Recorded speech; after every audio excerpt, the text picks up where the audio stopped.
Les 225 députés ivoiriens regagnent l'hémicycle après un trimestre de trêve. Les élus de la Chambre basse du Parlement ivoirien ont démarré leur session parlementaire ordinaire de l'année. Encore une année civile où le pouvoir parlementaire ivoirien devra s'ériger en rempart protecteur de la démocratie qu'il souhaite pour le pays et servir de levier pour la réalisation du grand dessein. Un projet que les parlementaires devront nourrir pour la patrie en termes de développement intégré, de promotion d'un vivre ensemble sans faille, dont l'Assemblée nationale doit être la force motrice et le fer de lance.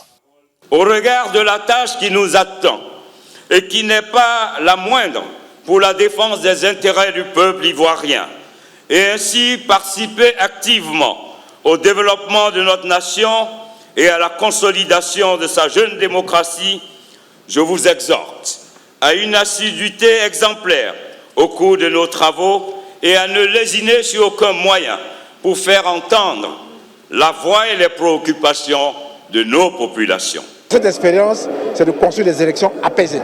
Et les élections apaisées, c'est la question de la CEI, sur laquelle il faut revenir. Et les élections apaisées, c'est la question du découpage électoral. Cette rentrée parlementaire ordinaire a aussi servi de cadre à la 15e conférence des présidents d'Assemblée et de section de la région Afrique de l'Assemblée. 13 présidents d'institutions parlementaires étaient présents à Abidjan. Parmi eux, une délégation du Royaume du Maroc.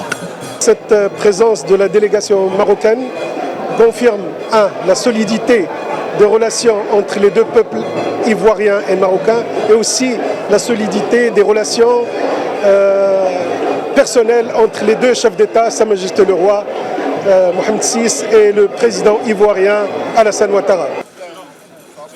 2023 est un défi pour le Parlement ivoirien qui s'apprête à assister aux premières élections locales. Un test pour la présidentielle de 2025.